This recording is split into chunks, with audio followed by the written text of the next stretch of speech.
What's up, YouTube world? Fishing fanatics. What I'm about to do is show y'all a little video of filleting out these trout that we caught this weekend. We got some good ones, so should get some nice fillets. All right.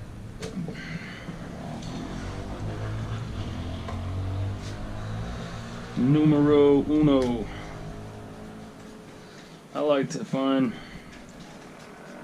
just along the backbone here. I like to go penetrate too deep and then kind of fill that backbone and then push through right there. Go straight down it, tip of the tail.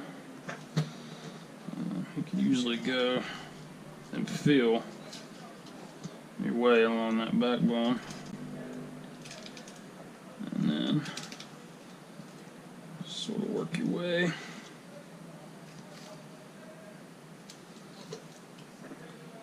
just around like that.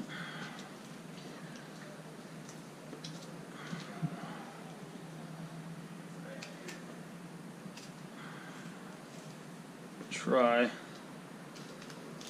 to avoid the ribs if we can. If we can't, no big deal.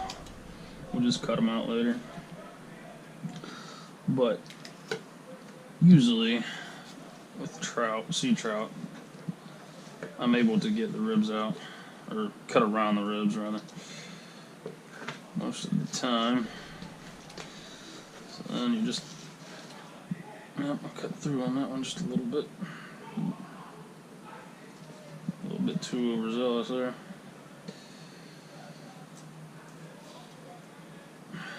Let's see here. Alright, let's try this again. Just sort of.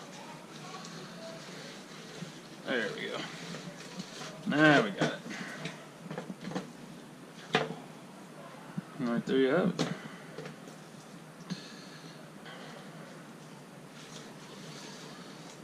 Alright. I know everybody has their own specific way that they like to do filleting. And there's... You said a rack? Yeah, a rack. And it just puts, wet it for me real good. Okay. And really, there's no,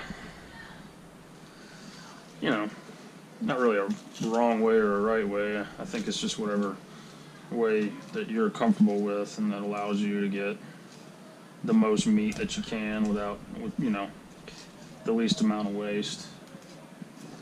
I think whatever allows you to do that is the best method, the message you should use. Thank you. Will you also bring me some ice cubes, please, to put in this? Oh, okay.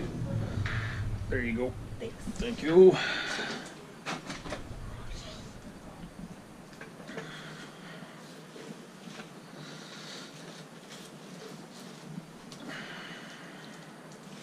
And really, if you, like I missed just a little bit of meat right here, you can always go back and just, cut the little sliver off and set it over to the side here and just make a little fish nugget out of it.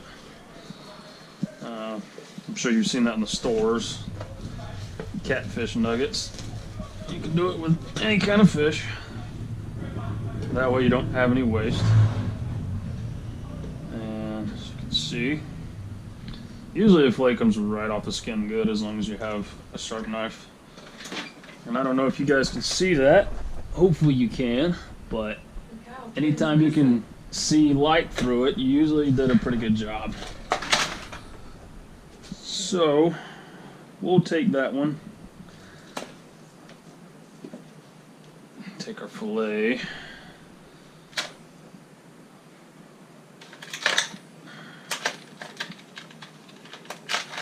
Get a little bit of water in there. The reason I like to put a little water is, and this is clean water, but I like to put a little water because if you don't, the ice will stick to the fillet and it'll actually put a little little freezer burn type place on the fillet, which, you know, it's not the end of the world, but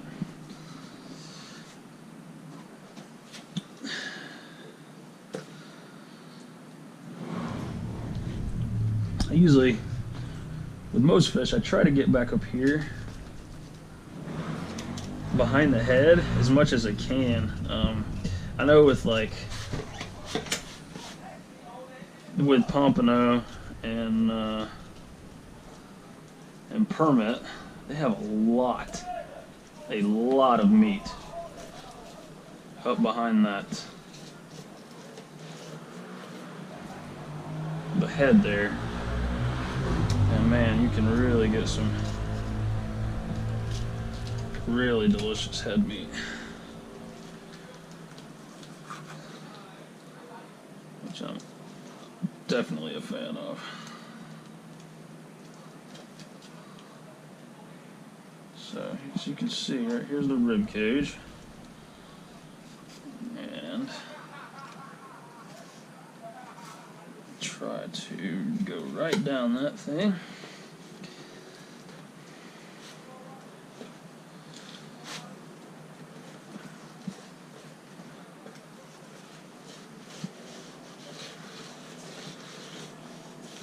And right off the skin. There you go. Each time, like, see, I and I missed a little bit right there, but it's no big deal because I'm gonna go back and get it. You know, it's only a failed fillet if you don't go back and get the meat that you left. So, see, there's a little sliver right here, right up here, right from the backbone, right there, right at the top of the ribs. Bam, put that in there, and we didn't waste it.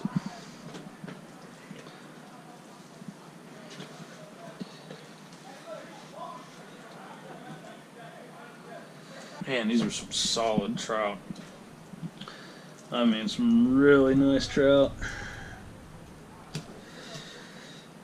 I had a one gator trout on. I mean, a true gator, you know, 25 plus.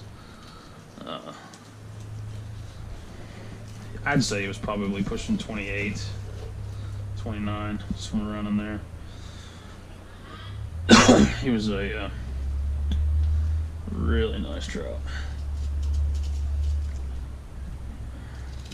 Should probably have the light the other way, honestly, because that way it would shine into this way. You guys can see a little bit better, but I don't have a plug over there, so I apologize.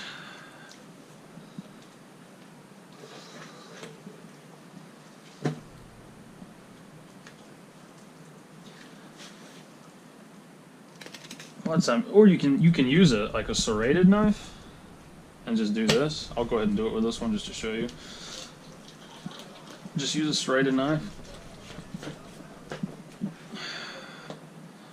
Serrated tends to work a little bit better, and just cut right through those ribs. And then you can just cut the ribs out later, which I actually might do that on the rest of these. It's just a little quicker, you know. It doesn't take quite as long as. You don't have to be quite as precise doing it that way.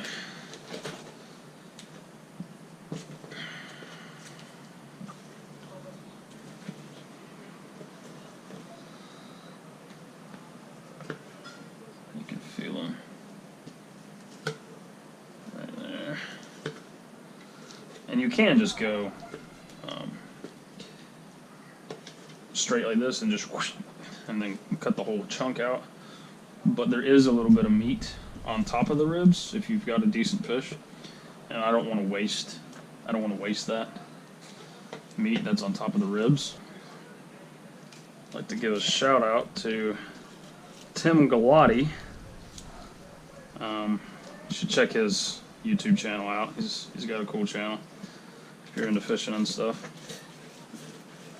because I saw him. I watched him in one of his videos, and he was filleting out some crappie. I think it was crappie. It was crappie or bluegill, one of the two. And that dude, he straight was flying. I mean, he was flying. He had all those. I think they had like 30 bluegill and like a few perch, I think. And he was done in no time. It was impressive. Yeah, you can tell he's filleted a few fish in his day. All right, what's up, guys? My battery died outside while I was filleting those fish. So, anyways, I got that done, and there's only so much filleting that a person can watch without getting bored to tears. So, say hello to Tolbert. This is Tolbert, my pit bull. Say hi, Tobes. Say hi, buddy. Say hi to the camera. Yeah. And then I got my Rottweiler in there on the couch. Oh, you can't see him. Too dark. Yeah, anyways. So,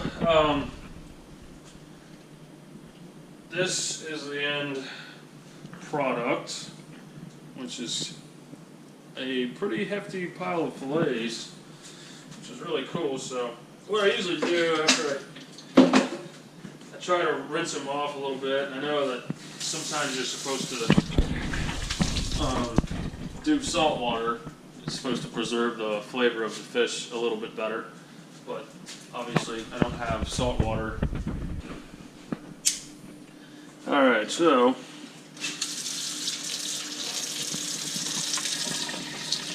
all I'm doing is just rinsing them off.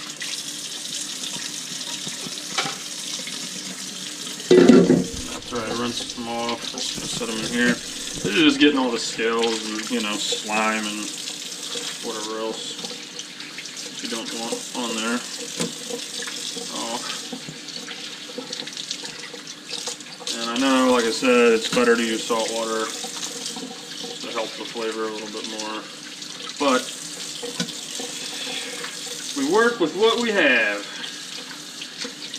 And sometimes you want to check like this one here. Pull a piece of a rib bone out. You'll miss one here and there, but no big deal. As long as you catch it before you stick it in the roof of your mouth, because that is never fun. Right there. That. This will probably make 3 mils for us. There's only 2 of us, so I eat quite a bit, but I mean, it's a lot of fish here. Alright, so once we have our cleaned up fillets, alright, I'm gonna do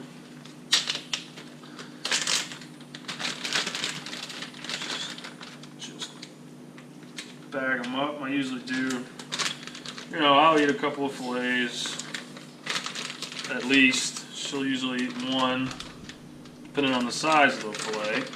Well, I might go one more, and then that'll be a meal. A pretty hefty one at that. And if you have a vacuum sealer, you can do it that way. Actually preserves the fish better, and it's a little bit tighter, but this will work just fine because we don't really keep them in the freezer that long. We eat our fish relatively quickly. Anyways, what I'm going to do is I'm going to squeeze. You want to make sure you squeeze all the air out of these things. And honestly, what's the best thing to do is just come here and put you a little bit of water in there. It doesn't have to be a ton, but you just want to squeeze the air out with the water, and that will increase the amount of time that those will stay good in the freezer for. It'll increase it a lot because you can't get any air to it, and it doesn't freezer burn nearly as easy. So yeah, if you guys have any questions or anything, then just shoot them in the comments below. I'd be happy to answer them for you. Hopefully, if you're new to the fishing game, this might help you out a little bit. Teach you a little something on the fillets and preserving your fish a little bit longer, you know, putting the water in the bags and all that. But alright, we'll do it again. Well, I've got several videos, so I'm going to try to get them uploaded this week if I have time. If not, then I will see you next weekend.